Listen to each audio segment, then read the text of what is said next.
नमस्ते। ददरा अकादमी के online platform पर आप सभी का एक बार फिर स्वागत है। हम लोग हिंदी व्याकरण का अध्ययन कर रहे हैं और हिंदी व्याकरण में हमारी चर्चा तत्सम और तद्भव शब्द को लेकर चल रही है। पीछे की कक्षा में हम लोगों ने तत्सम शब्द से तद्भव शब्द में परिवर्तन के लिए कुछ नियमों का उल्लेख किया था। आइए आज की कक्षा में हम लोग उन्हीं नियमों पर चर्चा करते हैं। तो आज हमारे कक्षा का जो बिंदु है वह है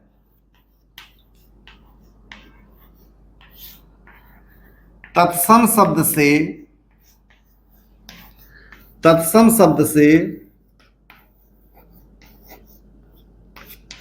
तद्भव शब्द में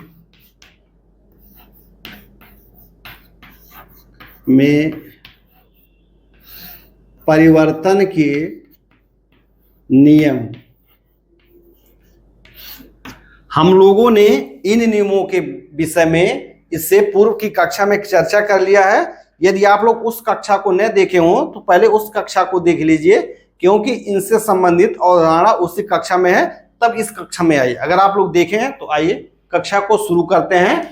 तो तत्सम शब्द से तद्भव शब्द में परिवर्तन के नियम। तो हम लोग जानते हैं कि तत्सम शब्द से तद्भव शब्द में परिवर्तन का जो नियम होता है वह कोई व्याकरणिक नियम नहीं होता है कि वह कोई व्याकरण का नियम है जो निश्चित रूप से हो। वह केवल भाषाई नियम होता है, अर्थात पहले लोगों की भाषा में, लोगों की बोली में, लोगों के बोलचाल में, दैनिक जीवन में वह परिवर्तन आ जाता है। फिर क्या होता है कि उस शब्द को मान्यता मिल जाती है, अर्थात तत्सम शब्द का बिगड़ रूप जब मान्यता समाज में मिल जाती है तो उसको तद्भव मान लिया जाता है। तो पहला नियम क्या होता है तत्सम शब्द से तद्भव शब्द में परिवर्तन का? जो पहला नियम होता है दीर्घीकरण का नियम। पहला नियम होता है दीर्घीकरण का नियम। तो हम लोग जानते हैं कि हिंदी वर्णमाला में 3 ऐसे स्वर पाए जाते हैं जिनका ह्रस्व रूप और दीर्घ रूप दोनों हिंदी वर्णमाला में पाया जाता है। वह कौन कौन से होते हैं? तो हम लोग जानते हैं कि 3 ह्रस्व स्वर कौन कौन से हैं। इनका ह्रस्व रूप क्या है? यह है अ, ई और उ। इनका दीर्घ रूप क्या होता है? क्रमशः अ का आ हो जाएगा, ह्रस्व ई का दीर्घ ई और यह ह्रस्व उ का दीर्घ उ। यानी हिंदी वर्णमाला में 3 ह्रस्व स्वर पाए जाते हैं जिनके 3 दीर्घ रूप पाए जाते हैं। यहां तक तो समझने में कोई समस्या नहीं हुई। आइए हम लोग नियम पर चर्चा करते हैं। नियम क्या है?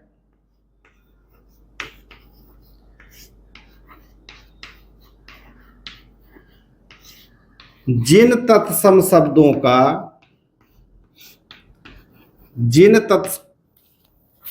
पहला नियम क्या है कि जिन तत्सम शब्दों का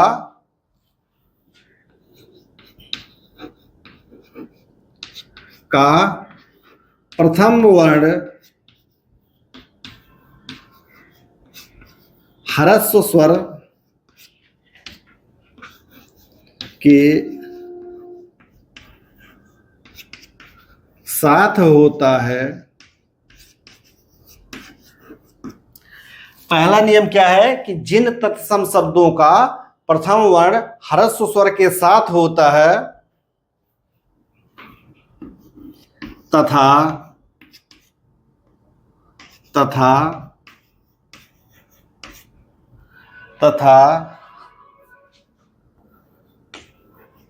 ह्रस्व स्वर के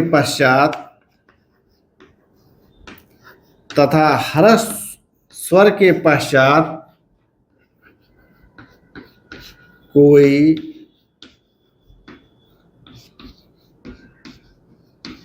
स्वर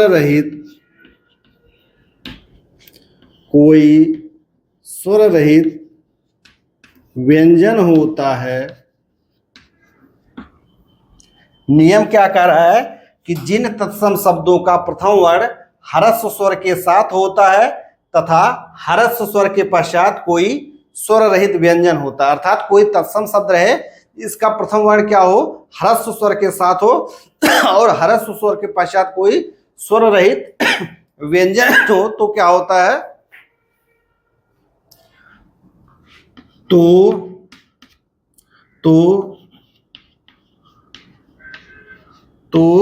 तत्सम शब्द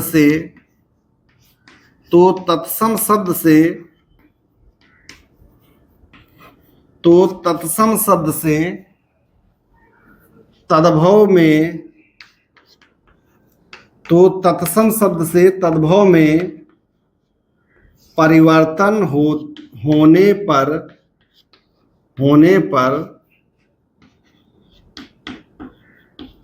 होने पर ह्रस्व स्वर दीर्घ हो जाता है।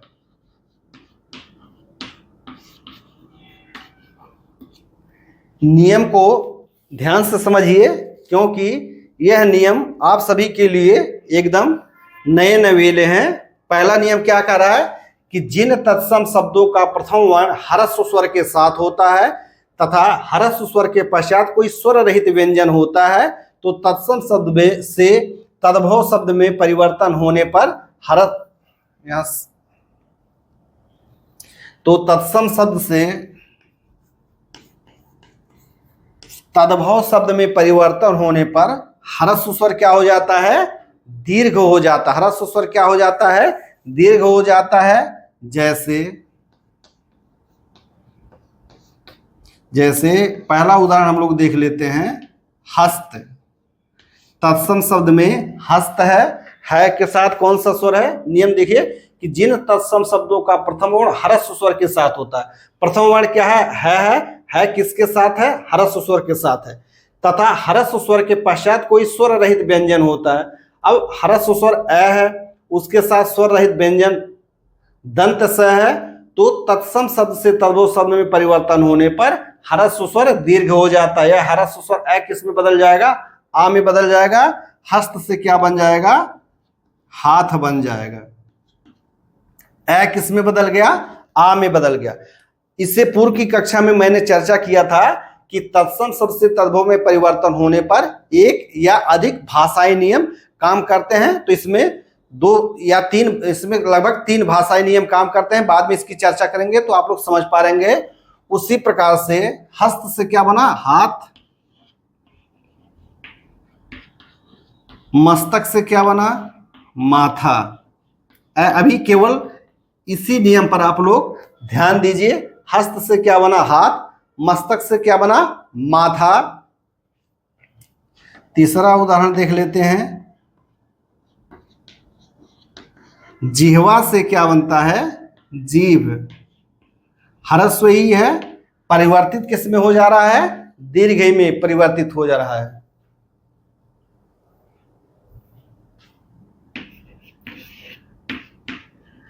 मित्र से क्या बन जा रहा है, मीत। ह्रस्व ही है, परिवर्तित होकर किस में बदल जा रहा है, दीर्घ में।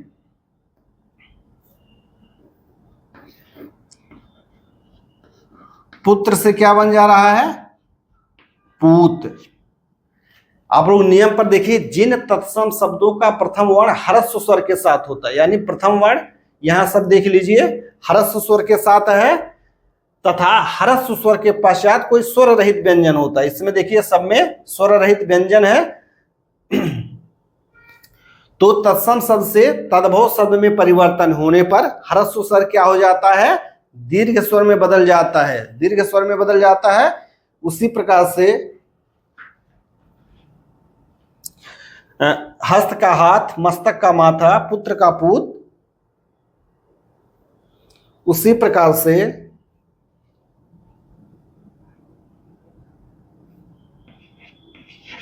एक शब्द और देख लीजिए, विंशति का 20। विंशति का क्या हुआ, 20 हुआ। यहाँ ह्रस्व स्वर ई है उसके बाद अर्ध अर्ध व्यंजन क्या है, अनुस्वार है, तो विंशत क्या क्या हो गया, 20 हो गया। और उदाहरण देख लेते हैं, कर्ण का क्या बन जाएगा, कान बन जाएगा।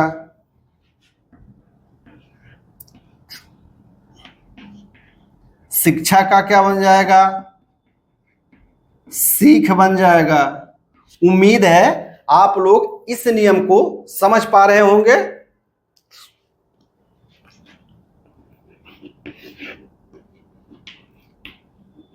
अद्य से क्या बन जाएगा, आज बन जाएगा। अद्य से क्या बन जाएगा, आज बन जाएगा।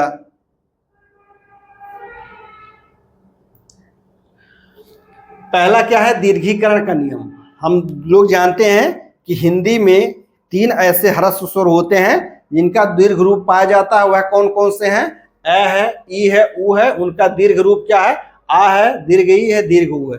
नियम क्या कह रहा है कि जिन तत्सम शब्दों का प्रथम वर्ण ह्रस्व स्वर के साथ होता है तथा ह्रस्व स्वर के पश्चात कोई स्वर रहित व्यंजन होता है, तो तत्सम शब्द तद्भव शब्द में परिवर्तन होने पर ह्रस्व स्वर क्या हो जाता है, दीर्घ स्वर हो जाता है। जैसे हस्त से हाथ, मस्तक से माथा, जिह्वा से जीव, मित्र से मीत, पुत्र से पूत, विंशत से 20, कर्ण से कान, शिक्षा से सीख, अद्य से आज। उसी प्रकार और है,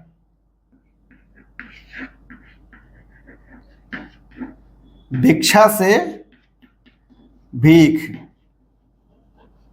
तो उम्मीद है कि आप लोग दीर्घीकरण का नियम अच्छी तरह से समझ पा रहे होंगे।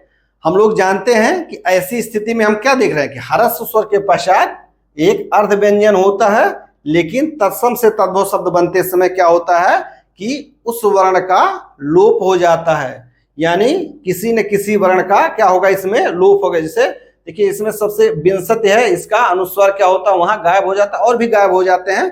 तो हम लोगों ने पीछे की कक्षा में चर्चा करा था कि तत्सम से तद्भव शब्द बनना एक भाषाई परिवर्तन है जिसमें एक से अधिक नियम काम करते हैं। उम्मीद है इस नियम को आप लोग समझ पा रहे होंगे। और मैं पुनः कह दूं कि यह एक भाषाई परिवर्तन है, कोई व्याकरणिक परिवर्तन नहीं है कि सभी शब्दों पर लागू हो। हाँ, जो लोग जो शब्द बोलने में प्रयोग में आए थे केवल यह नियम उन्हीं पर लागू होता है। तो उम्मीद है कि आप लोग इतना समझ पा रहे होंगे। आप लोग यदि अपने अध्ययन को और प्रभावी बनाना चाहते हैं तो इस नियम से संबंधित कम से कम 30-40 शब्द आप लोग अपनी अभ्यास पुस्तिका में जरूर नोट कर लेंगे।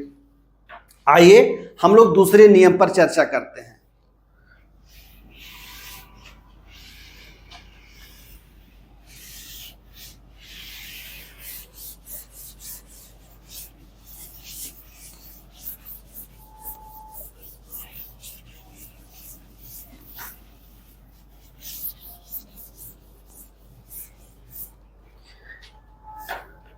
तत्सम शब्द से तद्भव शब्द में परिवर्तन का जो दूसरा नियम है वह नियम क्या है,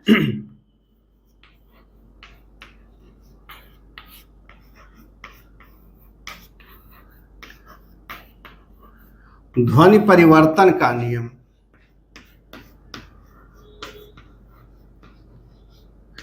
ध्वनि परिवर्तन की नियम हम लोग जानते हैं कि तत्सम शब्द से तद्भव शब्द में परिवर्तन होने पर सबसे अधिक प्रभावी यही ध्वनि, चूंकि तत्सम शब्द से जो तद्भव में परिवर्तन होता है वह एक ध्वनिगत परिवर्तन होता है। तो तत्सम शब्द से जो तद्भव में परिवर्तन होता है उसमें सबसे अधिक ध्वनि परिवर्तन ही देखा जाता है। तो हम लोग जानते हैं कि इसको लिख लें,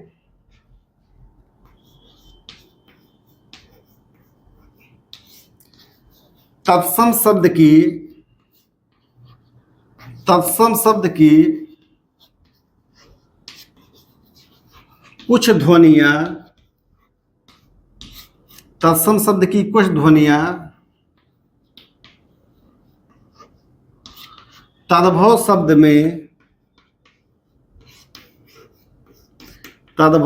में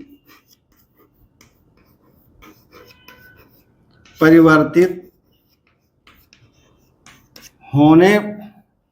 होने पर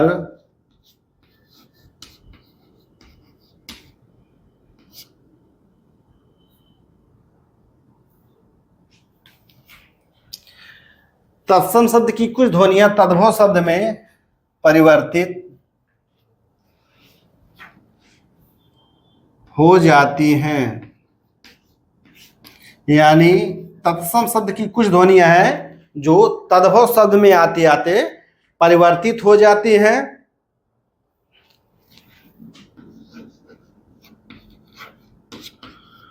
कुछ ध्वनियां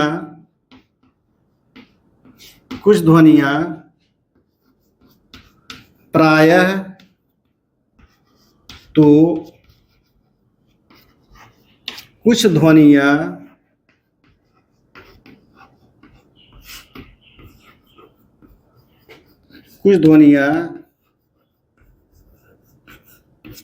कभी कभी ही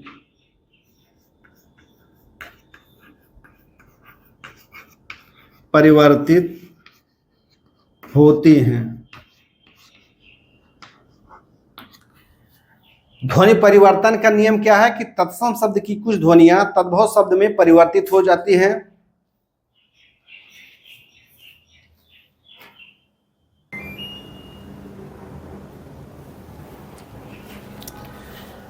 तत्सम शब्द से तद्भव शब्द में परिवर्तन का जो दूसरा नियम है उसमें क्या है ध्वनि परिवर्तन का नियम। तो हम लोग जानते हैं कि तत्सम शब्द की कुछ ध्वनियां तद्भव शब्द में आते आते क्या होती हैं, परिवर्तित हो जाती हैं। कुछ ध्वनियां प्रायः तो कुछ ध्वनियां कभी कभी ही परिवर्तित होती हैं। आगे लिख लें, कुछ ध्वनियां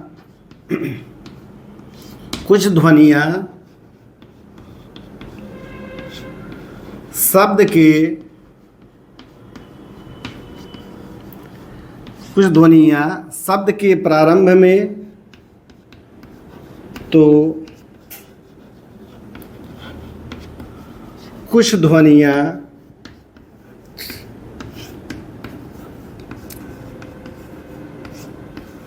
शब्द के मध्य अथवा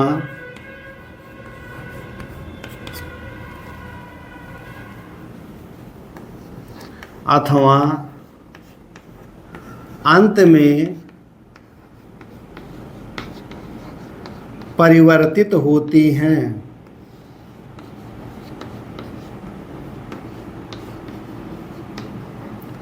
हम लोग तत्सम शब्द से तद्भव शब्द में परिवर्तन का नियम पढ़ रहे हैं। तो दूसरा नियम क्या है, ध्वनि परिवर्तन का नियम।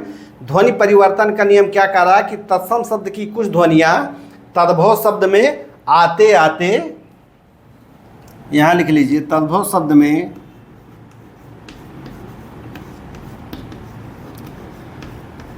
आते आते परिवर्तित हो जाती हैं। कुछ ध्वनियां प्रायः परिवर्तित तो कुछ कभी कभी ही परिवर्तित होते हैं। कुछ ध्वनियां शब्द के प्रारंभ में परिवर्तित होती हैं तो कुछ ध्वनियां शब्द के मध्य व शब्द के अंत में परिवर्तित होती हैं। उम्मीद है इस नियम को आप लोग समझ पा रहे होंगे।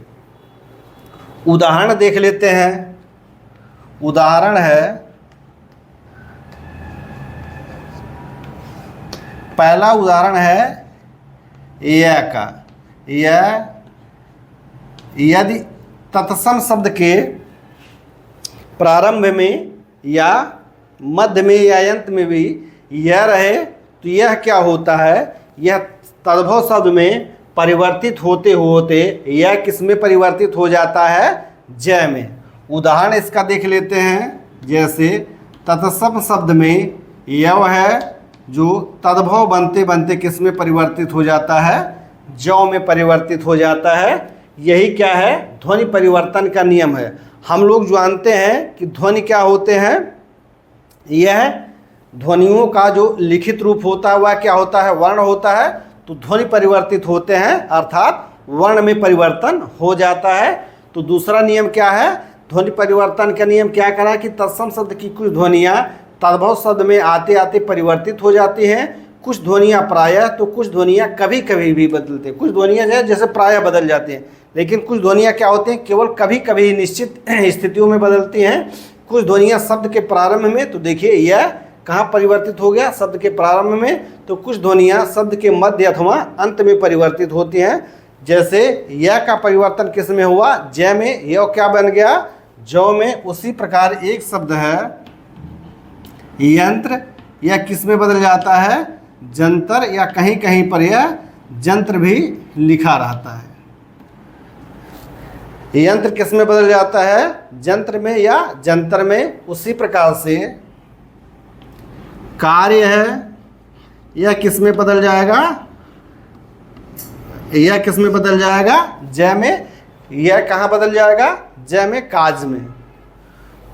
दूसरी ध्वनि कौन सी है? दूसरी ध्वनि है तत्सम शब्द में पाए जाने वाली वह ध्वनि तद्भव में आते आते किस में परिवर्तित हो जाती है? बै में। तत्सम शब्द में पाए जाने वाली वह ध्वनि तद्भव में आते आते किस में बदल जाती है? बै में। हमने वही उदाहरण दिया था, जैसे वत्स है, यह किस में बदल जाता है? बच्चा में। वत्स किस में बदल जाता है? वत्स का परिवर्तन हो जाता है बच्चा में। इसी प्रकार वट किस में परिवर्तित हो जाता है? यह बड़ में परिवर्तित हो जाता है। यह बाकी परिवर्तन कैसे होते हैं, इसकी चर्चा हम लोग अभी आगे करेंगे। उसी प्रकार से वधु है, वधु का परिवर्तन किस में हो जाता है? वधु, वह का परिवर्तन किस में हो जाता है? बै में। वधु से तद्भव क्या बनता है? बहु। उम्मीद है यह बातें आप लोग समझ पा रहे होंगे। तीसरा हम लोग परिवर्तन देख लेते हैं। तीसरा परिवर्तन क्या है? छ का परिवर्तन है। छ किस में बदल जाता है? कहीं ख में बदलता है, कहीं छ में बदलता है, तो कहीं छ में बदल जाता है। यह तीनों प्रकार से परिवर्तन इसमें दिखाई देते हैं। जैसे क्षेत्र है, इसका हम लोग जब तद्भव बनाते हैं तो यह क्या बनता है? खेत। क्या बनता है? खेत। यानी छ का परिवर्तन किस में हो गया? ख में। इसी प्रकार से क्षिति है, क्षिति का परिवर्तन हम लोग देखेंगे किस में बनेगा? तो छ में बनेगा। यह हो गया क्षिति। हम लोगों ने पहले देखा कि छ का परिवर्तन ख में हुआ तो क्षेत्र से खेत बना, छ का परिवर्तन छ में हुआ तो छित से क्षिति बना, और छ का परिवर्तन छ में होता है तो किस में बनता है? तो हम लोग देख लें, अक्षत है, यह किस में बन जाता है? बदल जाता है अक्षत में।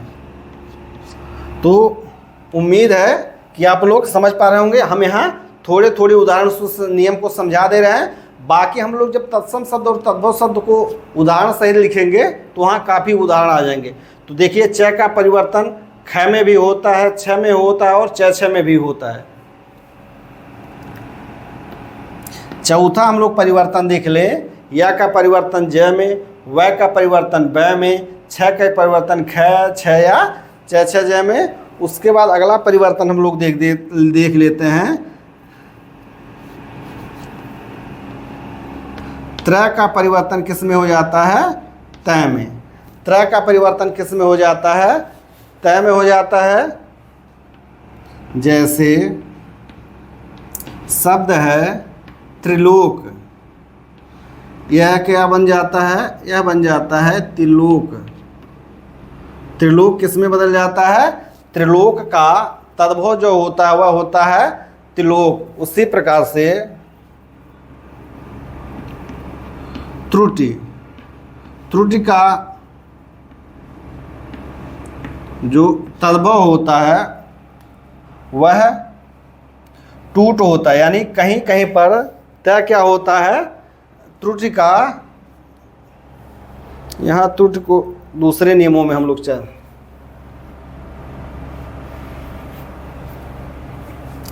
त्रिगुण है, इसका परिवर्तन किस में हुआ? तिगुना में। फिर है त्रुट, त्रुट से क्या बनता है? टूट बनता है। त्रुट से क्या बनता है? टूट। यानी त्र किस में बदल जाता है? कहीं कहीं पर ट में भी बदल जाता है। पांचवा हम लोग ध्वनि परिवर्तन देख लेते हैं। पांचवा ध्वनिक परिवर्तन क्या होता है? श्रय का। श्रय किस में बदल जाता है? तो श्रय बदल जाता है दंत स में। किस में बदल जाता है? श्रय का परिवर्तन दंत स में हो जाता है। शब्द क्या है? शब्द है श्रृंगार। बदलता किस में है? यह बदल जाता है श्रृंगार में। एक शब्द और लिख ले हम लोग, लिखें श्रृंग। यह किस में बदल जाता है? सींग में। यानी श्रय का परिवर्तन किस में हो जाता है? तो श्रय का परिवर्तन किस में हो जाता है? दंत स में। उसी प्रकार से श्रावण है, श्रावण किस में बदल जाएगा? सावन में। यानी श्रय किस में बदल जाता है? श्रय बदल जाता है स में। हालांकि ज्ञ जो होता है ज्ञानी वाला, उसका आधा ज्ञ और य में परिवर्तन हो जाता है, तो उससे बहुत कम शब्द हैं, तो उससे लिखने की कोई बहुत ज़्यादा आवश्यकता नहीं है। उसी प्रकार से मैं का परिवर्तन किस में हो जाता है? वै में। मैं का परिवर्तन किस में हो जाता है? वै में हो जाता है। जैसे ग्राम है, यह किस में बदल जाएगा? गांव में। ग्राम किस में बदल जाता है? गांव में। भ्रमर है, भ्रमर किस में बदल जाता है? भंवरा में। भ्रमर किस में बदल जाता है? मैं में। देखिए मैं किस में बदल जा रहा है? वै में। यानी ग्राम किस में बदल जा रहा है? गांव में। भ्रमर किस में बदल जा रहा है? भंवरा में। उसी प्रकार से श्यामल है, श्यामल किस में बदल जा रहा है? सांवला में। श्यामल किस में बदल जा रहा है? श्यामल बदल जा रहा है सांवला में। तो इस प्रकार से हम देखते हैं कि हिंदी मैंने तत्सम की कुछ ध्वनियाँ हिंदी में आते आते परिवर्तित हो जाती हैं। और देख लेते हैं, जैसे री स्वर की ध्वनि है।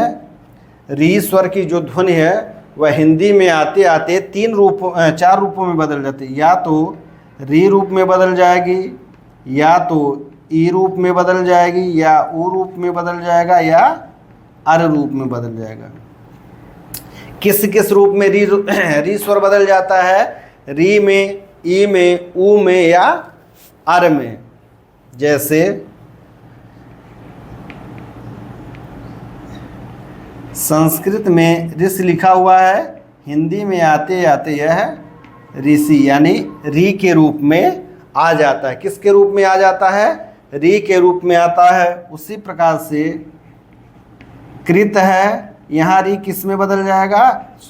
हरस्व ई में। यानी कृत से क्या हो जाएगा? किया हो जाएगा। कृत से क्या हो जाएगा? किया हो जाएगा। फिर है मृत से क्या बन जाएगा? मुआ बन जाएगा, या कहीं कहीं पर इसको मर भी लिखते हैं। तो हम लोग देखें कि री किस में बदल जा रहा है? कहीं कहीं री में बदलता है, कहीं हरस्व ई, कहीं हरस्व, कहीं पर अर में। और ध्वनि परिवर्तन देख लेते हैं। तो तत्सम शब्द में पाए जाने वाली लड़या ध्वनि हिंदी में आते आते किस में बदल जाती है? न में बदल जाती है। उदाहरण इसका देख ले, जैसे वर्ण है, हिंदी में आते आते किस में बदल जाती है? वर्ण में। न में ड़ किस में बदल जाता है? न में। उसी प्रकार से स्वर्ण है, यह किस में बदल जाता है? ड़। न में स्वर्ण से क्या बन जाता है? सोना बन जाता है। उसी प्रकार से और क्या बन जाता है? कर्ण से कान बन जाता है। तो हम लोग तत्सम शब्द से तद्भव शब्द में परिवर्तन का जो दूसरा नियम देख रहे हैं, उसमें क्या है कि तत्सम शब्द की कुछ ध्वनियाँ तद्भव शब्द में आते आते परिवर्तित हो जाते हैं, कुछ ध्वनियाँ प्रायः तो कुछ ध्वनियाँ कभी कभी ही परिवर्तित होती हैं। कुछ ध्वनियाँ शब्द के प्रारंभ में तो कुछ ध्वनियाँ शब्द के मध्य अथवा अंत में परिवर्तित होती हैं। हमने लगभग सात आठ उदाहरण देख लिए हैं। हम लोग तत्सम तद्भव शब्द का जब गहनता से अध्ययन करेंगे तो और उदाहरणों पर चर्चा कर लेंगे, क्योंकि ध्वनियों में परिवर्तन लगभग कहीं कहीं सभी वर्णों में ही हो जाता है। तो हम इसको हटा देते हैं और अगले नियम पर चर्चा करते हैं। उम्मीद है कि आप लोग इन नियमों को समझ पा रहे होंगे।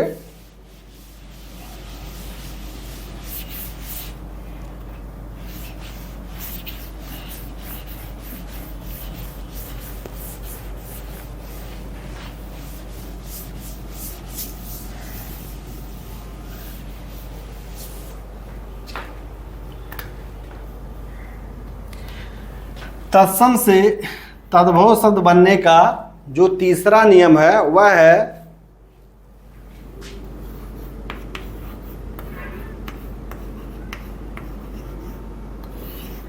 स्वरागम का नियम। तीसरा नियम क्या है? तीसरा नियम है स्वर आगम का नियम। यह नियम क्या कहता है? तो हम लोग जानते हैं कि तत्सम शब्द में, तत्सम स्वर शब्द में स्वर रहित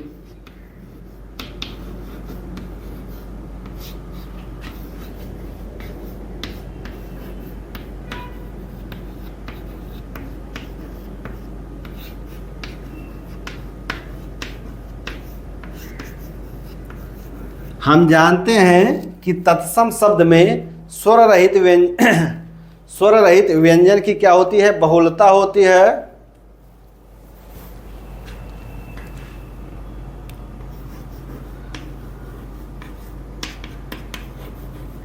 कभी कभी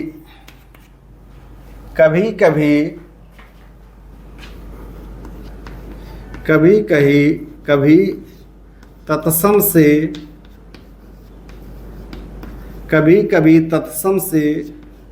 तद्भव में,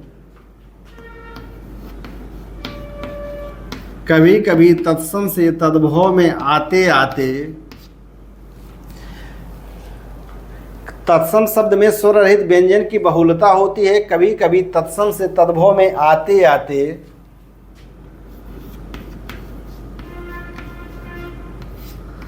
तत्सम शब्द में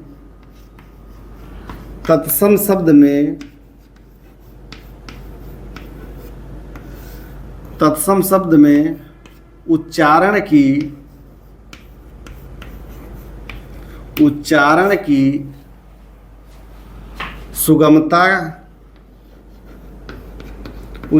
की सुगमता के लिए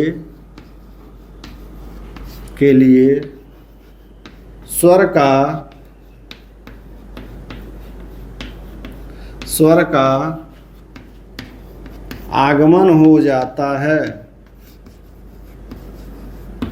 नियम क्या कह रहा है? तो अभी तक तो इसकी भूमिका है कि तत्सम शब्द में स्वर रहित व्यंजन की बहुलता होती है। कभी कभी तत्सम से तद्भव में आते आते तत्सम शब्द में उच्चारण की सुगमता के लिए क्या हो जाता है? स्वर का आगम हो जाता है।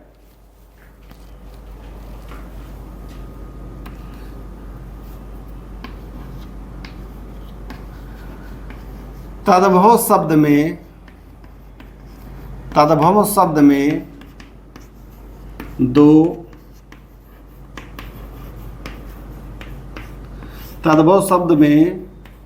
दो व्यंजनों के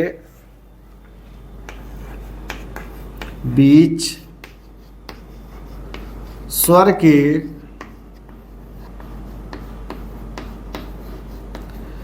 के आगमन को स्वरागम, स्वर योग या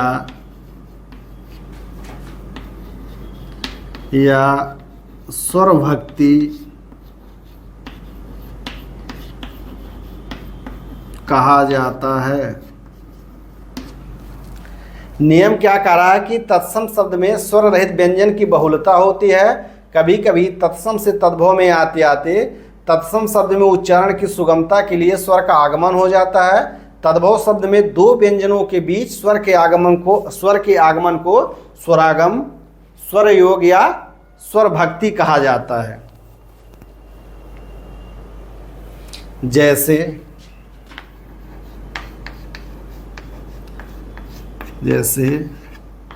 वर्ष है, यहाँ क्या हो जाता है, हम लोग जब इसका वर्ण विच्छेद करेंगे तो व धन र धन स धन ऐसे होगा।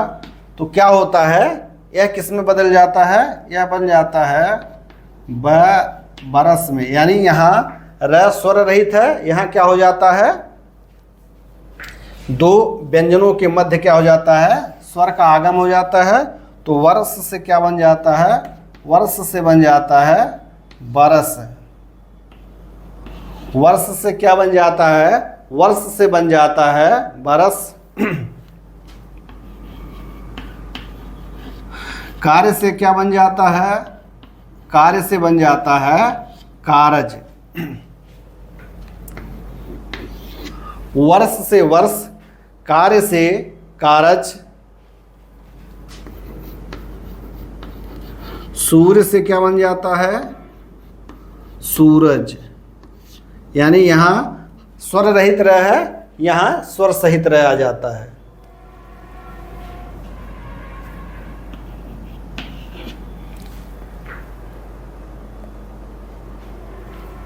उसी प्रकार भक्त से क्या बन जाता है, भक्त से बन जाता है भगत। उम्मीद है कि आप लोग स्वरागम के नियम को समझ पा रहे होंगे। स्वरागम का नियम क्या कहता है कि जहाँ पर दो व्यंजनों के मध्य स्वर का अभाव रहता है वहाँ एक नए स्वर का आगमन हो जाता है। यहाँ एक बात आप लोग नोट में लिख लीजिए। नोट क्या कर रहा है कि स्वरागम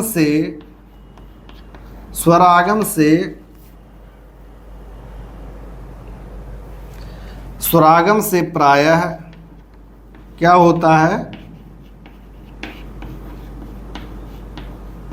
प्रायः अर्ध तत्सम शब्द का, स्वरागम से प्रायः क्या होता है, अर्ध तत्सम शब्द का निर्माण हो जाता है, होता है। तो उम्मीद है इस नियम को आप लोग समझ पा रहे होंगे। जैसे क्या है, धर्म है, यहाँ स्वरागम हो जाएगा, धर्म हो जाएगा। धर्म क्या है, तद्भव शब्द नहीं है बल्कि क्या है, अर्ध तत्सम शब्द है। उसी प्रकार से कर्म है, यह क्या बन जाएगा, कर्म बन जाएगा, यह भी अर्ध तत्सम शब्द है। धर्म का धाम तद्भव होता है और कर्म का काम तद्भव होता है। तो उम्मीद है यहाँ तक आप लोग इन तीन नियमों को समझ पा रहे होंगे। आइए हम लोग चौथे नियम पर चर्चा करते हैं।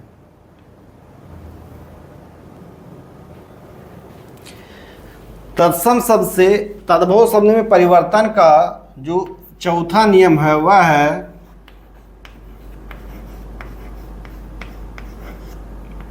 अल्प प्राण ध्वनि का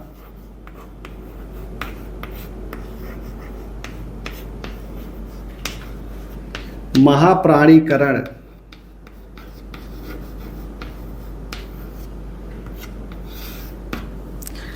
तत्सम शब्द से तद्भव शब्द में परिवर्तन का जो चौथा नियम है वह क्या है, अल्प प्राण का महाप्राणीकरण है। वह है नियम क्या कह रहा है कि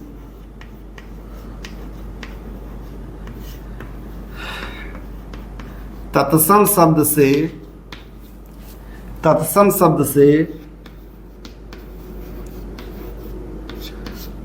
शब्द में, तत्सम शब्द से तद्भव शब्द में में आते आते, तत्सम शब्द से तद्भव शब्द में आते आते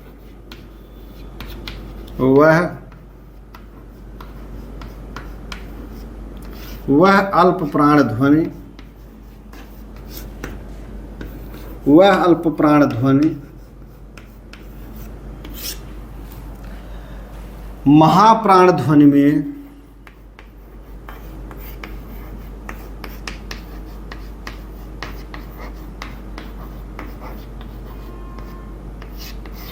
में परिवर्तित हो जाती है।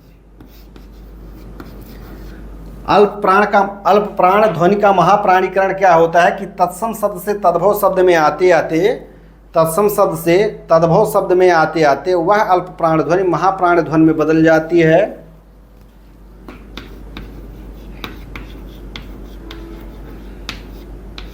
जिसके पूर्व मूर्धन्य से, तालव्य से अथवा दंत से आता हो।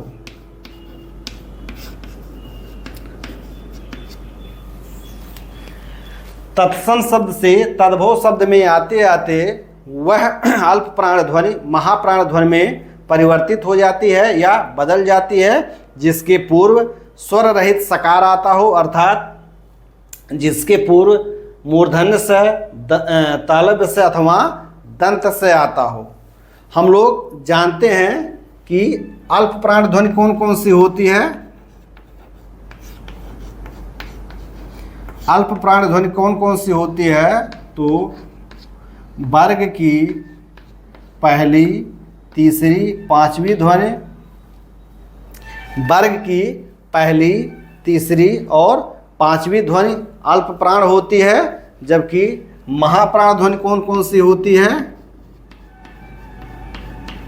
महाप्राण ध्वनि वर्ग की दूसरी और चौथी ध्वनि होती है।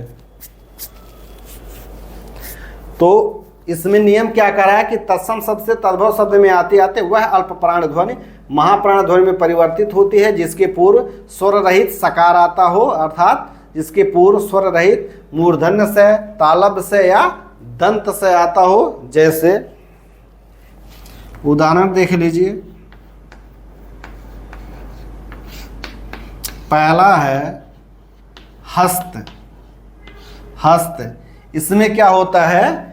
तत्सम शब्द से तद्भव शब्द में आते वह अल्प प्राण ध्वनि महाप्राण ध्वनि में जिसके पूर्व, यानी दंत से किसके पूर्व आया है? तय, तो तय किस में बदल जाएगा? थ में। तय किस में बदल जाएगा? थ में। यानी वर्ग का ये तय क्या है? तय वर्ग का पहला ध्वनि है, अल्प प्राण है। महाप्राण ध्वनि किस में बदलेगा? थ में। और है किस में बदल जाएगा? हा में। हस्त से क्या बन जाएगा? हाथ। उम्मीद है इस नियम को आप लोग समझ पा रहे होंगे। दूसरा है मस्तक से किसके पूर्व है? तय के, तो क्या तय किस में बदल जाएगा? थ में। मस्तक से क्या बन जाएगा? माथा बन जाएगा। मस्तक से क्या बन जाएगा? माथा बन जाएगा। तीसरा है पश्च।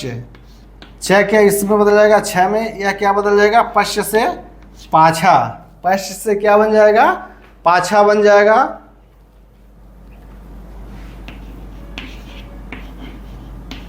काष्ठ से क्या बन जाएगा? काष्ठ से बन जाएगा काठ। काष्ठ से क्या बन जाएगा? काष्ठ से बन जाएगा काठ।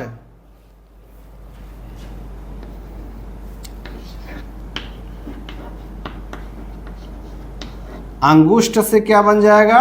अंगुष्ठ से बन जाएगा अंगूठा। स किसके पहले है? स ट के पहले है, तो ट किस में परिवर्तित हो जाएगा? ट ठ में परिवर्तित हो जाएगा।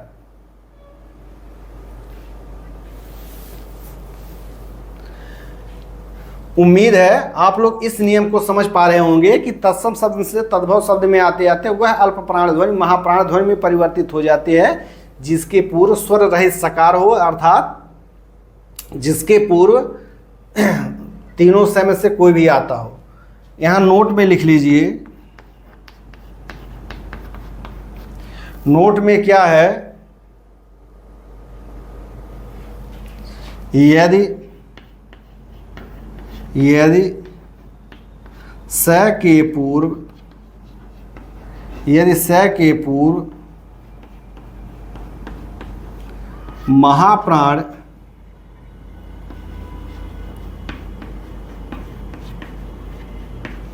यदि स के पूर्व नहीं, यदि स के बाद महाप्राण ध्वनि हो तो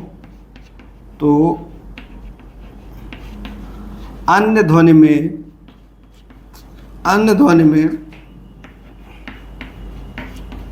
परिवर्तन हो जाता है। यानी स के बाद अल्प प्राण ध्वनि हो तो वह कहाँ बदल जाता है, वह महाप्राण ध्वनि में बदल जाता है। लेकिन क्या हो कि यदि स के पश्चात महाप्राण ध्वनि है तो उसमें क्या होता है, कोई दूसरा अन्य परिवर्तन होता है। इस नियम को भी अब हम हटा देते हैं। आइए 5वां नियम पर चर्चा कर लेते हैं। उम्मीद है कि नियम को आप लोग समझ पा रहे होंगे। अल्प प्राण ध्वनि का महाप्राणी ध्वनि, महाप्राणीकरण क्या होता है कि तत्सम शब्द से तद्भव शब्द में आते आते वह अल्प प्राण ध्वनि महाप्राण ध्वनि में परिवर्तित हो जाती है, जिसके पूर्व अर्ध सकार हो या स्वर रहित सकार हो। 5वां नियम हम लोग देख लेते हैं।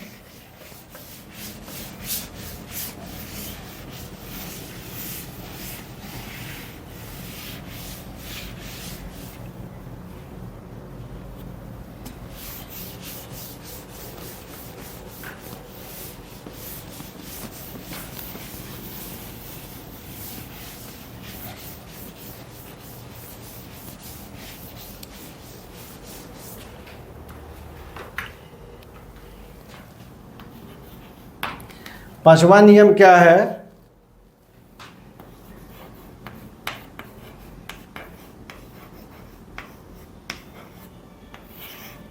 घोषीकरण का नियम।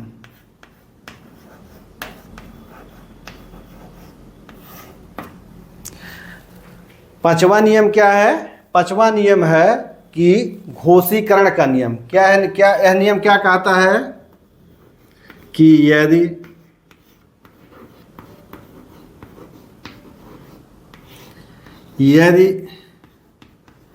तत्सम शब्द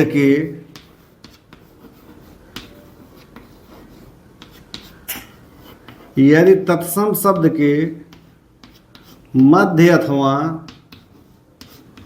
अंत में, यदि तत्सम शब्द के मध्य अथवा अंत में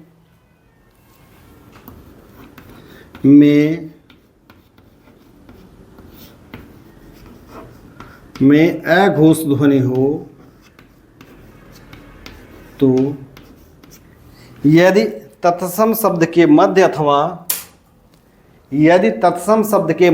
अंत में अघोष ध्वनि हो तो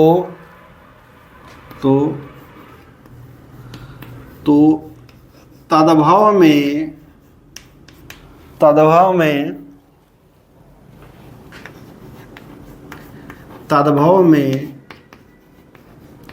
आते आते वह अघोष ध्वनि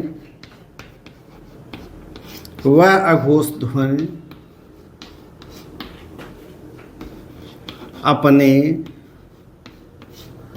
सघोष या घोष ध्वनि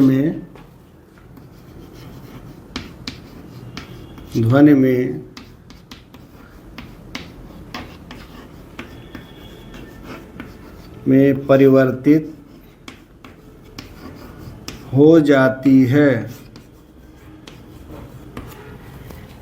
पांचवा नियम क्या कहा कि यदि तत्सम शब्द के मध्य अथवा अंत में अघोष ध्वनि हो तो तद्भव में आते आते वह अघोष ध्वनि अपने सघोष ध्वनि में परिवर्तित हो जाता है। हम लोग जानते हैं कि अघोष ध्वनि कौन कौन से हैं। तो वर्ग का पहला और दूसरा ध्वनि क्या होता है, अघोष होता है, जबकि वर्ग का तीसरा चौथा पांचवा ध्वनि क्या होता है, सघोष या घोष होता है। जैसे पहला शब्द है कंकन।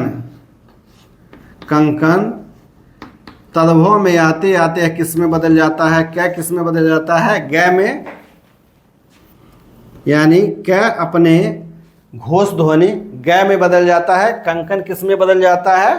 कंकन बदल जाता है, कंगन में बदल जाता है। उसी प्रकार से लोक, लोक किस में बदल जाता है?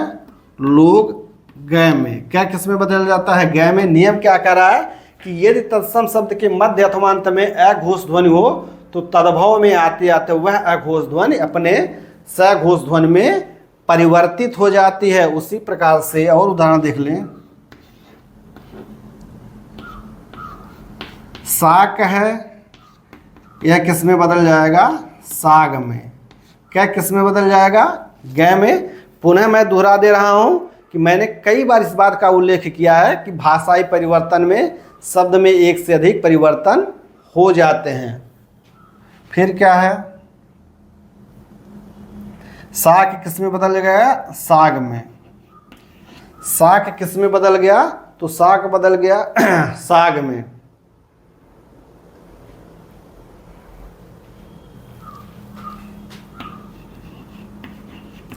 भक्त किस में बदल गया? यह बदल गया भगत में। भक्त किस में बदल गया? क्या किस में बदल गया? ग में बदल गया। क्या किस में बदल गया? ग में बदल गया। उम्मीद है कि आप लोग इस नियम को भी समझ पा रहे होंगे। आइए हम लोग अगले नियम को देख लेते हैं। तो इस नियम को भी हम हटा दे रहे हैं, या जगह तो पर्याप्त है। छठवां नियम ही लिख लिया जा रहा है। छठवां नियम क्या है?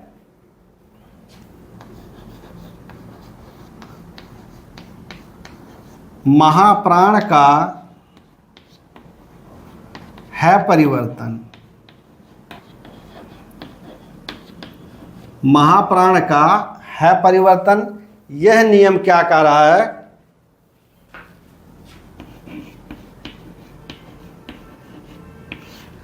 तत्सम शब्द के मध्य अथवा तत्सम शब्द के मध्य अथवा अंत में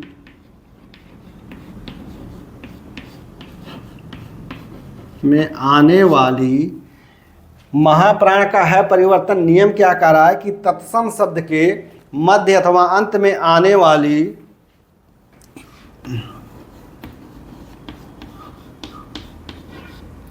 महाप्राण ध्वनि, तत्सम शब्द के मध्य अथवा अंत में आने वाली महाप्राण ध्वनि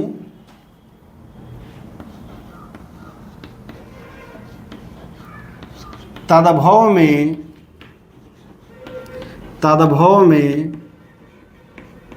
आते आते प्रायः है में परिवर्तित हो जाती है। नियम क्या कह रहा है कि महाप्राण का है परिवर्तन तत्सम शब्द के मध्य अथवा अंत में, तत्सम शब्द के मध्य अथवा अंत में आने वाली महाप्राण ध्वनियाँ तद्भव में आते आते प्रायः क्या होती हैं? है में परिवर्तित हो जाती हैं। जैसे पहला है मुख। ख क्या है? दूसरी ध्वनि है वर्ग का। क के बाद ख आता है तो ख क्या है? महाप्राण है। यह किस में बदल जाएगा? तो यह है में बदल जाएगा। मुख किस में बदल जाएगा? है में। मुख किस में बदल गया? मुंह में। मुख। ख किस में बदल गया? है में। दूसरा क्या है? शोभन। शोभन किस में बदल गया? तो तालव्य से दंत से में बदल गया। भय किस में बदल गया? है में। शब्द का क्या बन गया? सोहन। शोभन से क्या बन गया? सोहन। इसी प्रकार से शोभित से क्या बन जाएगा, आप लोग बताइए। शोभित से बन जाएगा शोहित। तालव्य से बन जाएगा दंत से में। भय का परिवर्तन है में हो जाएगा, तो शोभित से क्या बनेगा, शोहित। उम्मीद है कि आप लोग समझ पा रहे होंगे कि तत्सम से तद्भव बनना कोई तुक्का नहीं होता है, बल्कि एक निश्चित नियम होता है। और उदाहरण देख लें, क्रोधी। क्रोधी से क्या बन जाएगा, कोही। ध किस में बदल गया, है में। क्रोधी से क्या बन गया, कोही। ध क्या है, त थ द ध वर्ग का चौथा वर्ण है। त वर्ग का चौथा वर्ण है जो महाप्राण होता है, किस में परिवर्तित हो जाता है से बदल है हो जाता है। उसी प्रकार से पांचवा उदाहरण देख लें, दुर्लभ से क्या बन जाता है, भय क्या है, भय प वर्ग का चौथा वर्ण है, महाप्राण है, किस में बदल जाएगा, है में। तो दुर्लभ से क्या बन जाता है, दुल्हा। दुर्लभ से क्या बन जाता है, दुर्लभ से क्या बन जाता है, दूल्हा। दुर्लभ से क्या बन जाता है, दूल्हा।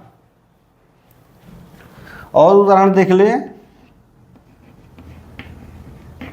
गर्दभ से क्या बन जाता है, गदहा। गर्दभ से क्या बन जाता है, गदहा। दुर्लभ से दूल्हा, तो गर्दभ से गदहा। उसी प्रकार से और उदाहरण देख ले, नख से क्या बन जाएगा, नह। ख क्या है, ख महाप्राण ध्वनि है, यह महाप्राण ध्वनि ख किस में बदल जाती है में बदल जाती है। उसी प्रकार से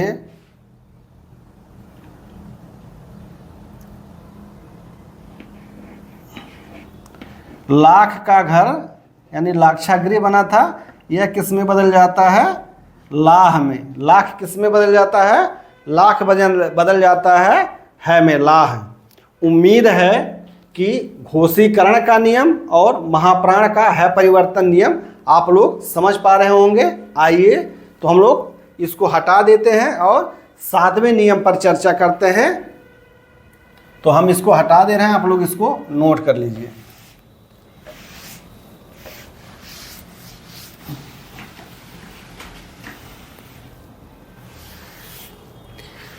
तत्सम से तद्भव बनने का एक निश्चित नियम होता है।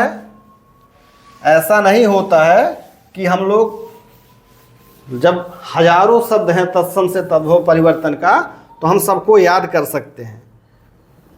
हम लोग नियम को देखे रहेंगे, इसके लक्षणों को देखे रहेंगे, तो परीक्षा में तत्सम से जो तद्भव शब्द में परिवर्तन होता है, हमारा उसमें गलती की संभावना जो होती है वह कम से कम न्यून हो जाएगी। सातवां नियम क्या है, यह अथवा अश्रुति का नियम।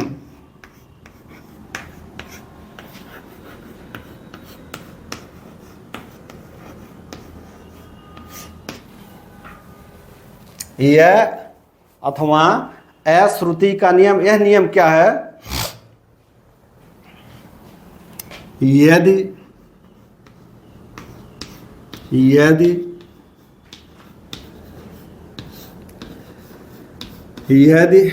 तत्सम शब्द के मध्य अथवा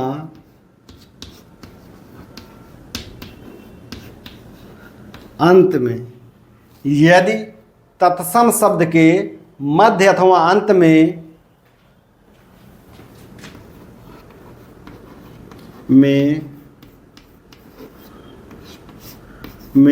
अल्प प्राण ध्वनि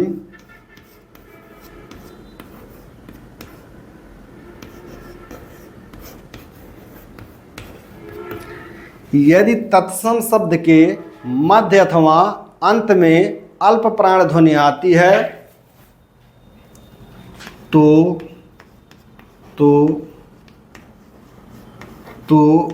तद्भव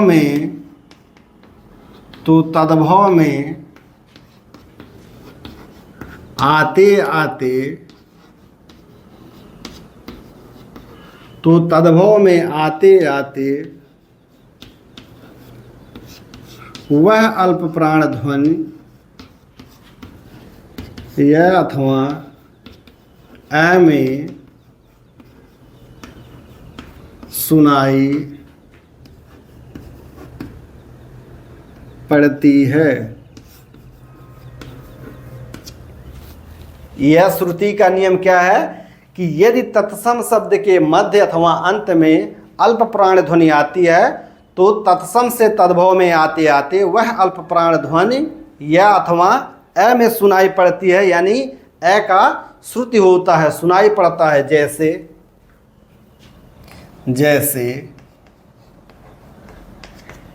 यह श्रुति का नियम क्या करा कि यदि तत्सम शब्द के मध्य अथवा अंत में अल्प प्राण ध्वनि आती हो तो तद्भव में आते आते वह अल्प प्राण ध्वनि अ अथवा अ में सुनाई पड़ती है, अर्थात उसमें अ अथवा अ का आगमन हो जाता है। यानी जैसे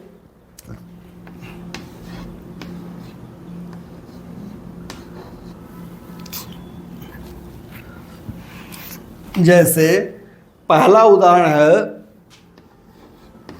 सुकर।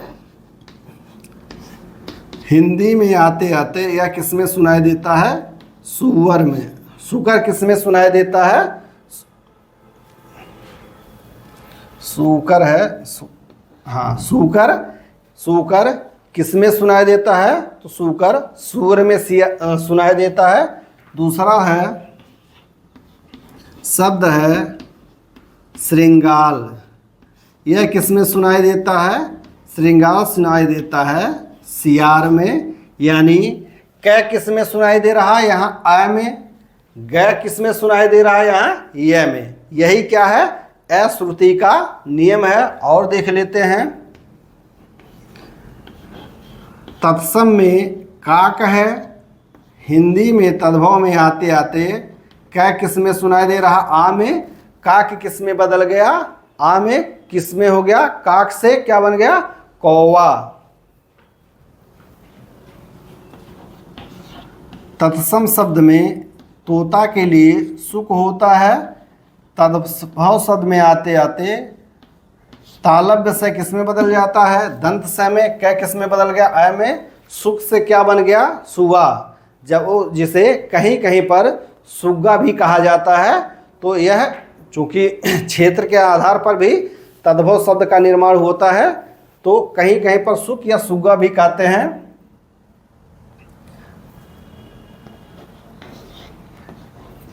कृत है। हिंदी में आते आते तय किस में बदल गया? या में। कृत से क्या बन गया? किया। कृत से क्या बन गया? किया। उसी प्रकार से मृत से क्या बन जाता है? मुआ। तो नियम आप लोग समझ पा रहे होंगे। आप लोग बहुत से पुस्तकों में तत्सम तद्भव शब्द दिए हैं, कुछ परिश्रम करिए और इस उदाहरण को और बढ़ा लीजिए। अश्रुति का नियम क्या है कि यदि तत्सम शब्द के मध्य अथवा अंत में अल्प प्राण ध्वनि आती है तो तद्भव में आते आते वह अल्प प्राण ध्वनि य अथवा अ में सुनाई पड़ती है। यही क्या है? अश्रुति का नियम है। क्या है? अश्रुति का नियम है। अगले नियम को देख लेते हैं, नियम संख्या 8 को। तो हम इसको क्या करते हैं? हटा देते हैं। नियम संख्या 8 क्या कह रहा है?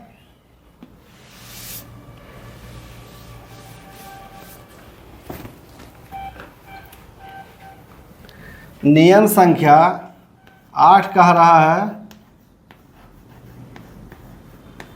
अकारण अनुनासिकता।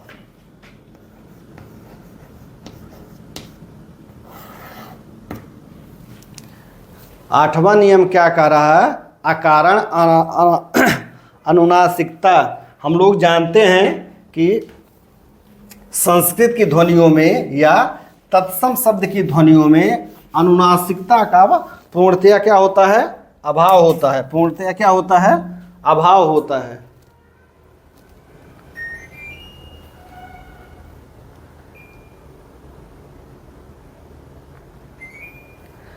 तत्सम शब्द की ध्वनियों में अनुनासिकता का अभाव होता है। तो हिंदी में आते आते क्या होता है कि अकारण अनुनासिकता आ जाती है। नियम क्या है कि तत्सम शब्द में तत्सम शब्द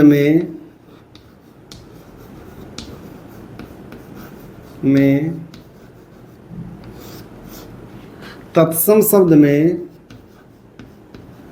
अनुनासिक ध्वनियों का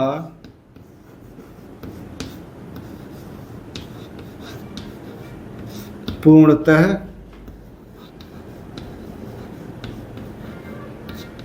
अभाव होता है। तत्सम शब्द में हम लोग जानते हैं कि तत्सम शब्द में अनुनासिक ध्वनि नहीं पाई जाती है, तो तत्सम शब्द में अनुनासिक ध्वनियों का पूर्णतः क्या होता है, अभाव होता है।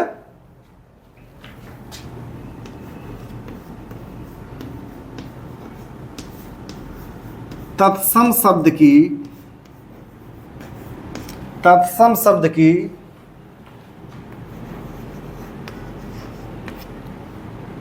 कुछ ध्वनियाँ तत्सम शब्द की कुछ ध्वनियाँ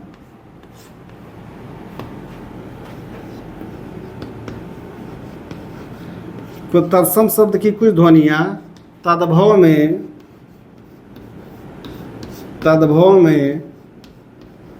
आते आते अकारण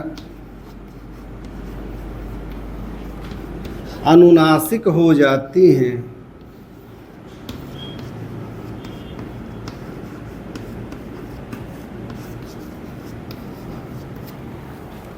तत्सम शब्द की कुछ ध्वनियाँ क्या होती हैं, तद्भव में आते आते अकारण अनुनासिक हो जाती हैं। तत्सम शब्द में अनुनासिक ध्वनियों का पूर्णतः अभाव होता है। तत्सम शब्द की कुछ ध्वनियाँ तद्भव में आते आते अकारण अनुनासिक हो जाती हैं। जैसे हम लोग जानते हैं अनुनासिक का मतलब होता है कि जिन ध्वनियों का उच्चारण नाक से होता है, यानी उसका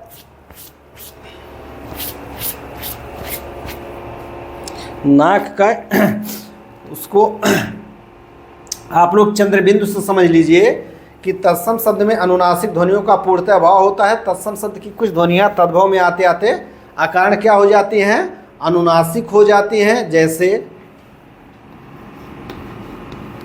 सर्प है, तद्भव में आते आते स किस में बदल जाता है, सांप में। यहाँ क्या हो जाता है, चंद्रबिंदु आ जाता है, स किस में बदल जाता है, सांप। उसी प्रकार से ग्राम किस में बदल जाता है, ग्राम बदल जाता है गांव में। ग्राम किस में बदल जाता है, ग्राम बदल जाता है गांव में। पाद किस में बदल जाता है, पाद बदल जाता है पाँव में।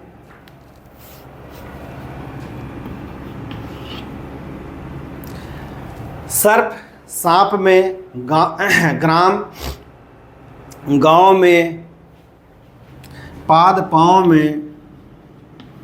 मुख किस में बदल जाता है, मुख बदल जाता है मुंह में। यहाँ देखेंगे कि मैं के पर अकारण अनुनासिकता आ गई है, ख किस में बदल गया है में बदल गया है। पुनः दोहरा दे रहे हैं कि तत्सम से तद्भव में परिवर्तन होने पर एक से अधिक भाषाई परिवर्तन हो जाते हैं। छाया, छाया किस में बदल जा रहा है, छाया बदल जा रहा है छाँव में।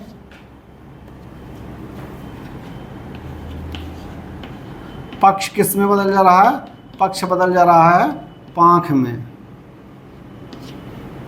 पक्ष किस में बदल जा रहा है, पक्ष बदल जा रहा है पाँख में।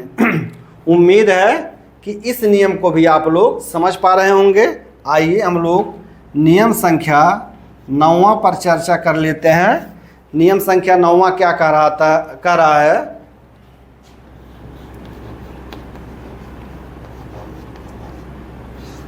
संयुक्त ध्वनि परिवर्तन।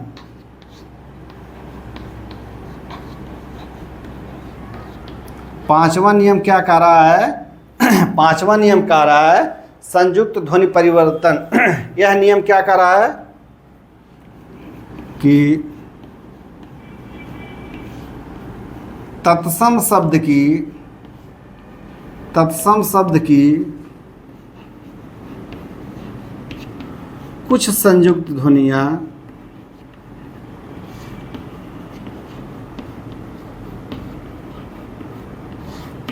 तत्सम शब्द की कुछ संयुक्त ध्वनियाँ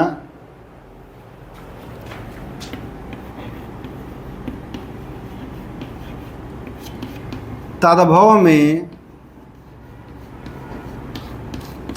में आते आते एक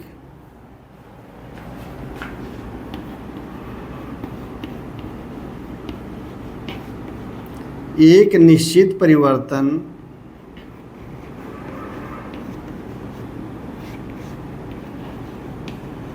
करती हैं।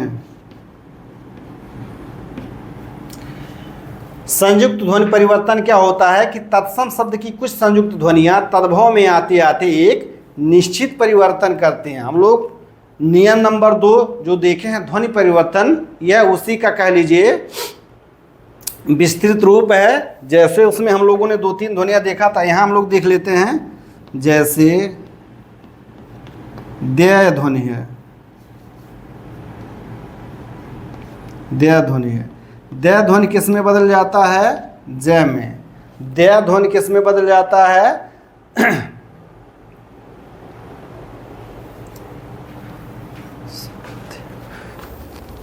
देय ध्वनि किस में बदल जाता है? देय ध्वनि, इसको स्पष्ट लिख दें। देय ध्वनि बराबर यह क्या हुआ? यह देय ध्वनि है, यह किस में बदल जाता है?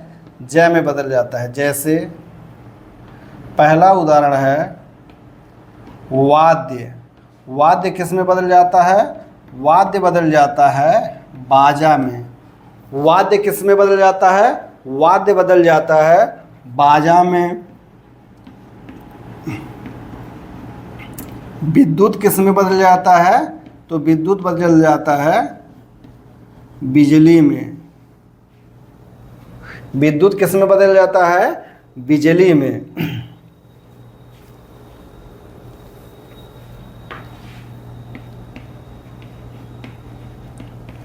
अद्य किस में बदल जाता है?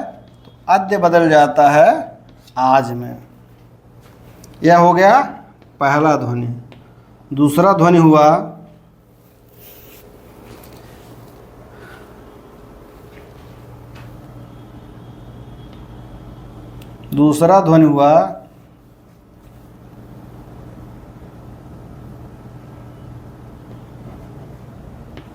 ध्य ध्वनि। ध्य ध्वनि किस में बदल जाता है? झ में। ध्य ध्वनि किस में बदल जाता है? आधा ध्य और यह ध्वनि किस में बदल जाता है? झ में। जैसे सांध्य। सांध्य किस में बदल जाता है? सांध्य बदल जाता है साँझ में। सांध्य किस में बदल जाता है? सांध्य बदल जाता है साँझ में। उसी प्रकार से मध्य किस में बदल जाता है? तो मध्य बदल जाता है माझ में या मझ में। जैसे मध्यधार क्या बन जाता है? मझधार। उसी प्रकार से एक शब्द है बंध्य। बंध्य किस में बदल जाता है? तो बंध्य बदल जाता है बाँझ में। यानी संयुक्त ध्वनि परिवर्तन क्या कर रहा है कि तत्सम शब्द की कुछ संयुक्त ध्वनियाँ तद्भव में आते आते एक निश्चित परिवर्तन करती है। जैसे देय किस में बदल जाता है? जय में। ध्यय किस में बदल जाता है? झय में। देय किस में बदल जाता है? जय में। ध्यय किस में बदल जाता है? झय में। उसी प्रकार से तस् किस में बदल जाता है? छ में। आधा तय और स किस में बदल जाता है? छ में। जैसे वत्स किस में बदल जाता है? बाछा में। मत्स्य किस में बदल जाता है? तो मत्स्य बदल जाता है मछली में। मत्स्य किस में बदल जाता है? मछली में। यानी आधा तय किस में बदल जाता है? क्षय में। तो यह क्या हो गया? यह हो गया संयुक्त ध्वनि परिवर्तन। यह जो दूसरा नियम है यह उसी का थोड़ा समझिए अपग्रेडेड वर्जन है। तो हम लोगों ने 8वां नियम देखा अकारण अनुनासिकता और 9वां नियम देखा संयुक्त ध्वनि परिवर्तन। आइए हम लोग आगे के नियमों पर चर्चा करते हैं। तो हम इसको क्या करते हैं? हटा देते हैं।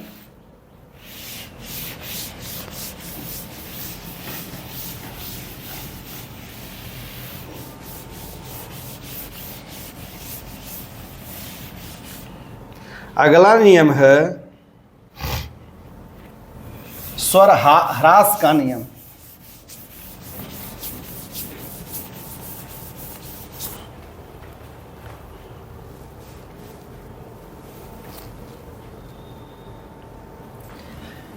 नियम संख्या 10 क्या है? स्वर ह्रास का नियम।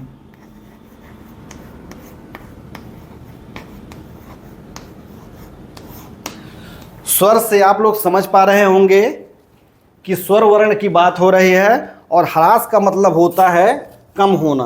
ह्रास का मतलब क्या होता है? घटना या कम होना। स्वर ह्रास से क्या तात्पर्य होता है?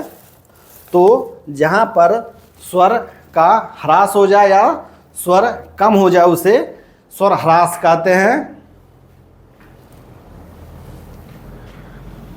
स्वर ह्रास का नियम क्या होता है कि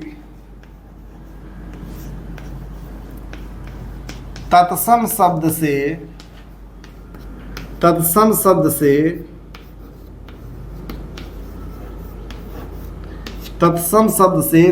शब्द में तत्सम शब्द से तद्भव शब्द में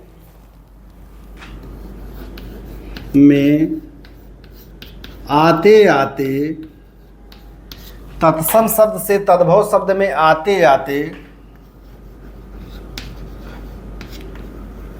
आते कुछ शब्दों में स्वर का ह्रास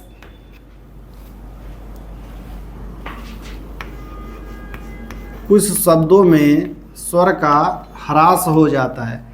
तत्सम शब्द से तद्भव शब्द में आते आते कुछ शब्दों में स्वर का ह्रास हो जाता है।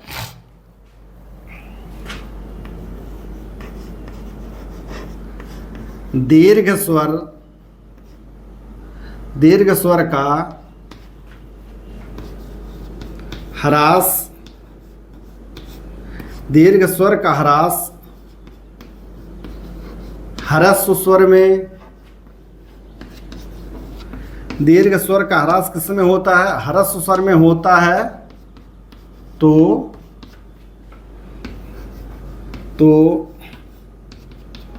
कभी कभी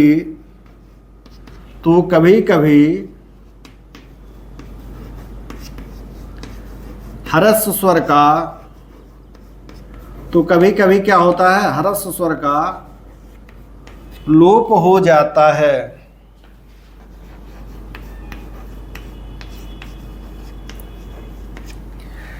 स्वर ह्रास का नियम क्या कह रहा है कि तत्सम शब्द से तद्भव शब्द में आते आते कुछ शब्दों में स्वर का ह्रास हो जाता है। दीर्घ स्वर का ह्रास ह्रस्व स्वर में होता है। तो कभी कभी क्या होता है कि ह्रस्व स्वर का लोप हो जाता है, यानी ह्रस्व स्वर क्या होता है? पूरा घट जाता है। यानी तत्सम शब्द से तद्भव शब्द बनने पर स्वर का ह्रास हो जाता है। दीर्घ स्वर ह्रस्व स्वर में बदल जाता है और एक शब्द में ह्रस्व स्वर आता है तो क्या उसका क्या हो जाता है? लोप हो जाता है।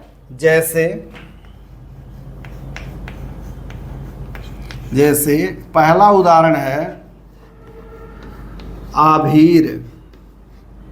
पहला उदाहरण है आभीर।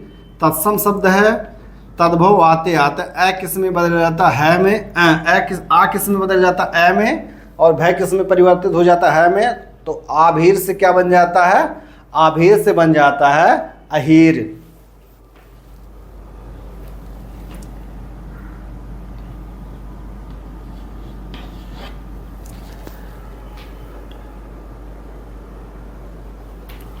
दूसरा क्या है? लौहकार। लौहकार से क्या बन जाता है?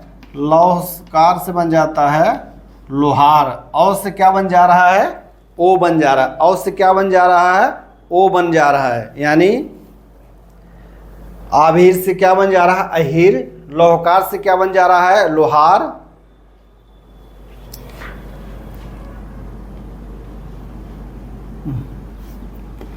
तीसरा क्या है? अहाता। अहाता ए यहाँ क्या है? ह्रस्व स्वर है, इसका क्या हो जाएगा? लोप हो जाएगा। शब्द क्या बन जाता है? हाता। अहाता से क्या बन जाता है? हाता। उसी प्रकार से अपूप से क्या बन जाएगा? अपूप से पुआ। अपूप से क्या बन जाएगा? पुआ बन जाता है। ए का क्या हो जाता है? ह्रास हो जाता है।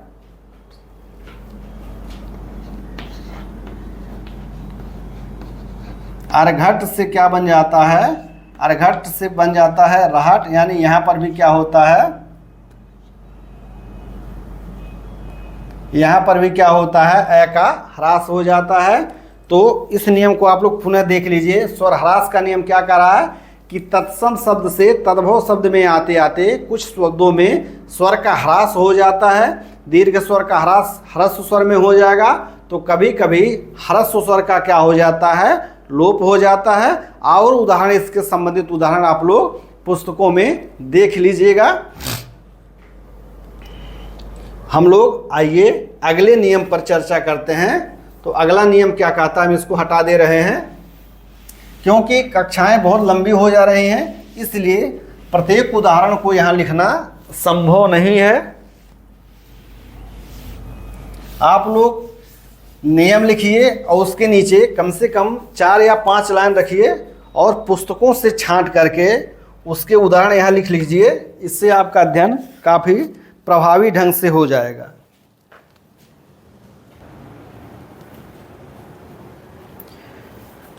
तत्सम शब्द से तद्भव शब्द में परिवर्तन का हम लोगों ने 10 नियम पढ़ लिया है। आइए अगले नियम की चर्चा करते हैं। अगला नियम है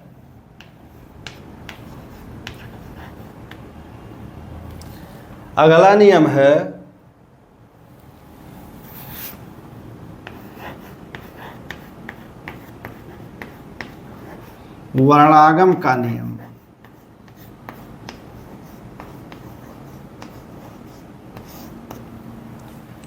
अगला नियम क्या है? वर्णागम का नियम है। क्योंकि आज यहाँ बिजली की बहुत कटौती है, तो कक्षा संचालन में काफ़ी समस्या हो रही है। उम्मीद है कि आप सभी लोग मैनेज कर लेंगे। वर्णागम का नियम क्या कहता है? तो हम लोग जानते हैं कि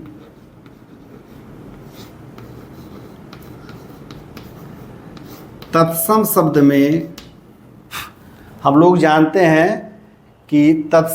में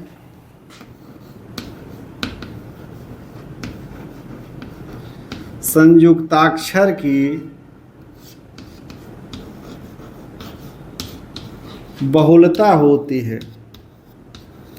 संयुक्ताक्षर की बहुलता होती है, अर्थात तत्सम शब्द में क्या होते हैं कि अर्ध व्यंजन अधिक मात्रा में होते हैं।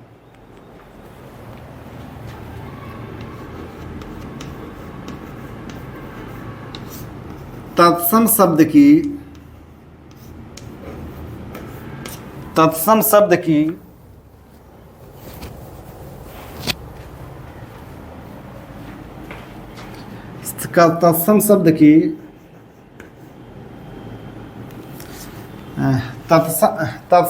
में संयुक्ताक्षर की बहुलता होती है।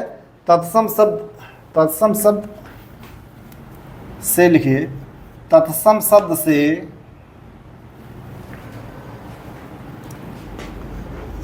शब्द तद्भव शब्द में, तत्सम शब्द में संयुक्ताक्षर की बहुलता होती है। तत्सम शब्द से तद्भव शब्द में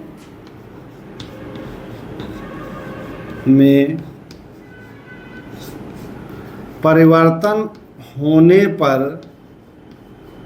तत्सम शब्द से तद्भव शब्द में परिवर्तन होने, हाँ, परिवर्तन होते समय लिख लीजिए, परिवर्तन होते समय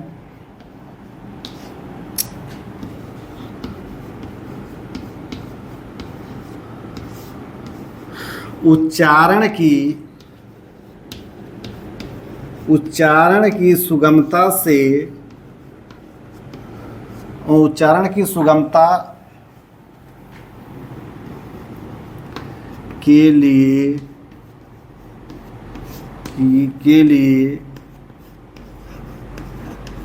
नए वर्ण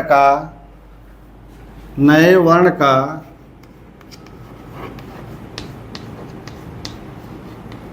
आगमन हो जाता है। वर्णागम का नियम क्या कह रहा है कि तत्सम शब्द में संयुक्ताक्षर की बहुलता होती है। तत्सम शब्द से तद्भव में परिवर्तन होते समय उच्चारण की सुगमता के लिए क्या होता है कि किसी नए वर्ण का आगमन हो जाता है। इसे क्या कहते हैं? वर्णागम का नियम कहते हैं।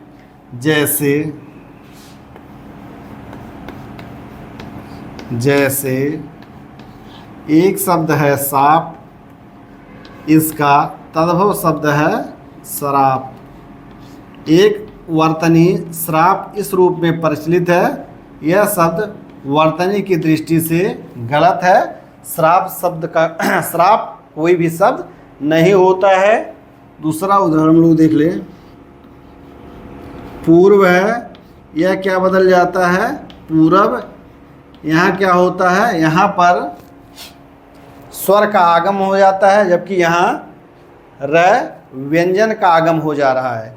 उम्मीद है कि आप लोग वर्णागम को समझ पा रहे होंगे। नया अगला नियम लिख लेते हैं, 12वां। वर्णलोप का नियम। वर्णलोप का नियम क्या कहता है?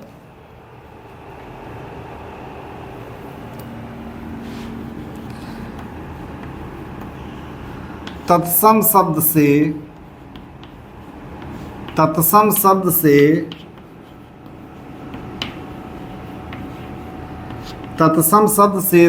शब्द में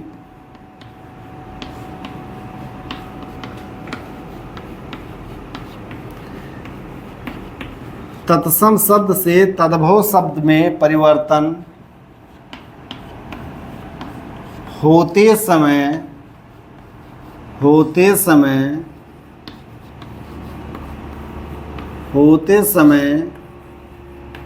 उच्चारण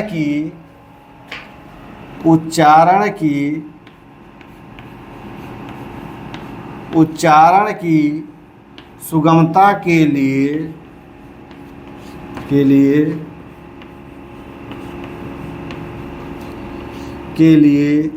किसी वर्ण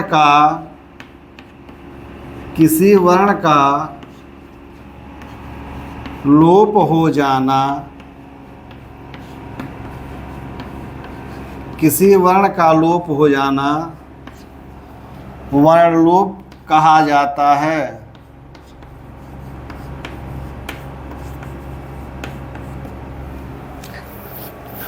हम लोग जानते हैं कि तत्सम शब्द में अर्ध व्यंजन या कह लीजिए संयुक्ताक्षर की बहुलता होती है। तो तत्सम शब्द से तद्भव शब्द में परिवर्तन होने पर उच्चारण की सुगमता के लिए क्या होता है कि किसी वर्ण का उच्चारण न किया जाए, बल्कि उसको क्या किया जाए? छोड़ देने को क्या कहते हैं? वर्णलोप कहते हैं। जैसे एक शब्द है ज्येष्ठ, इसमें वर्णलोप की क्रिया होती है और तद्भव शब्द क्या बनता है? ज्येष्ठ से तद्भव शब्द क्या बन जाता है? ज्येष्ठ से तद्भव शब्द बनता है जेठ बन जाता है। उसी प्रकार से दुग्ध एक शब्द है जिससे क्या बन जाता है, दूध बन जाता है।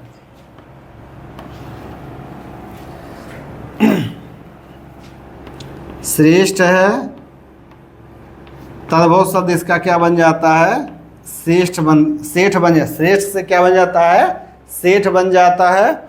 उसी प्रकार एक उदाहरण और देख लें।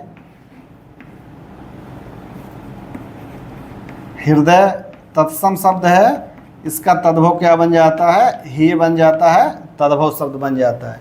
तो वर्णागम का नियम और वर्णलोप का नियम आप लोग समझ पा रहे होंगे। वर्णागम का नियम क्या कहता है कि तत्सम शब्द में संयुक्ताक्षर की बहुलता होती है। तत्सम शब्द से तद्भव शब्द में परिवर्तन होते समय उच्चारण की सुगमता के लिए नए वर्ण का आगमन हो जाता है। जैसे साप से श्राप, पूर्व से पूरब, ऐसे बहुत सारे उदाहरण हैं। उसी प्रकार है वर्णलोप का नियम कि तत्सम शब्द में हम लोग जानते हैं कि संयुक्ताक्षर या कह सकते हैं कि अर्ध व्यंजन की बहुलता होती है। तत्सम शब्द से तद्भव में परिवर्तन होते समय उच्चारण की सुगमता के लिए किसी वर्ण का उच्चारण न करके उसको छोड़ दिया जाता है। उच्चारण नहीं किया जाएगा तो छोड़ दिया जाएगा, अर्थात उस वर्ण का लोप कर दिया जाता है। जैसे जेठ से जेठ, दुग्ध से दूध, श्रेष्ठ से श्रेष्ठ और हृदय से ही। उम्मीद है कि आप लोग इन 12 नियमों को समझ पा रहे होंगे। आइए और अगले नियम पर चर्चा कर लेते हैं। तो तत्सम से तद्भव बनने का जो अगला नियम है वह है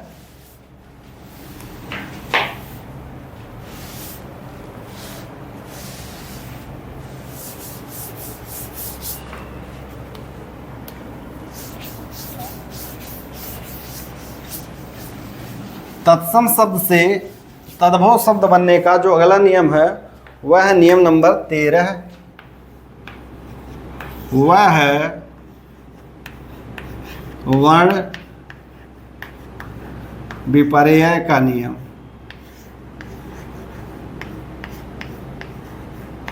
यह नियम क्या है, वर्ण विपर्यय का नियम है। वर्ण विपर्यय क्या होता है,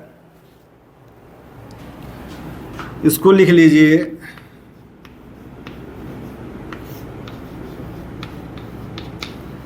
तत्सम शब्द से तद्भव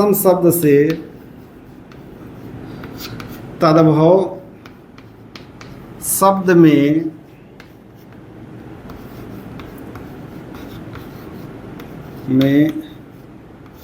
परिवर्तन होते समय, तत्सम शब्द से तद्भव शब्द में परिवर्तन होते समय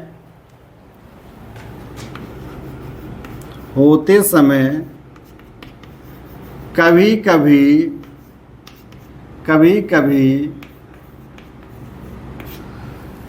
कभी शब्द के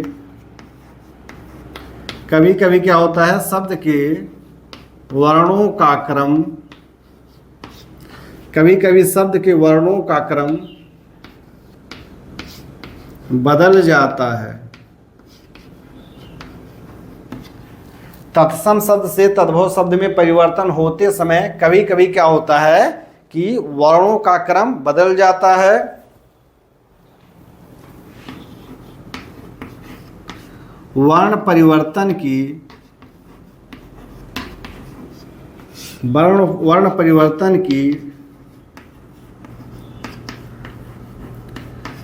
इस क्रिया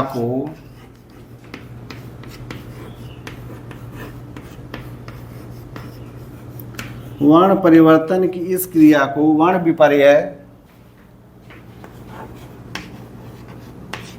कहा जाता है। वर्ण विपर्यय क्या है, तत्सम शब्द से तद्भव शब्द में परिवर्तन होते समय कभी कभी शब्द के वर्णों का क्रम बदल जाता है। जो वर्णों का क्रम शब्द में रहता है वह आगे पीछे हो जाता है। तो वर्ण परिवर्तन की इस क्रिया को क्या कहते हैं, या इस विधा को क्या कहते हैं, वर्ण विपर्यय कहा जाता है। उदाहरण इसका देख लें। उदाहरण है जैसे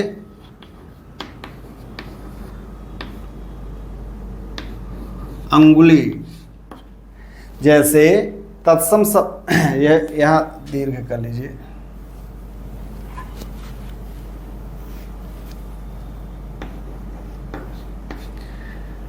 तत्सम शब्द में एक शब्द है अंगुली, तद्भव आते आते यह क्या बन जाता है, उंगली, यानी ग के बाद ह्रस्व उ है, यहाँ क्या हुआ, ग के पहले ह्रस्व उ हो जाता है, यह क्या बन जाता है, अंगुली से उंगली। उसी प्रकार से शब्द है अम्लिका, अम्लिका से क्या बन जाता है, इमली, यानी यहाँ पर क्या होता है, यहाँ पर देखिए उ ग के बाद है, उ क्या हुआ, ग के पहले आ गया, ल के बाद में ह्रस्व ई है, और मैं के बाद ह्रस्व ई है, यहाँ क्या हुआ, मैं के पहले ह्रस्व ई हो गया, यह क्या हो गया, वर्ण विपर्य हो गया। तो हम लोगों ने आज की कक्षा में देखा कि तत्सम से तद्भव बनने के कुछ निश्चित नियम होते हैं। इन नियमों में कभी शब्दों में एक परिवर्तन होता है तो कभी एक से अधिक परिवर्तन होता है। उम्मीद है कि आज की कक्षा आप लोग समझ पा रहे होंगे। आज की कक्षा को हम यहीं पर विराम देते हैं। चूँकि यह एक भाषाई परिवर्तन है तो ऐसा नहीं कि इतने ही नियम हैं, और भी नियम हैं, लेकिन वहाँ पर उसकी चर्चा करना बहुत आवश्यक नहीं है। हम लोग जब तत्सम तद्भव का उदाहरण देखेंगे तो वहाँ पर नियमों की चर्चा हो जाएगी। आज की कक्षा को हम यहीं समाप्त करते हैं। बहुत बहुत धन्यवाद।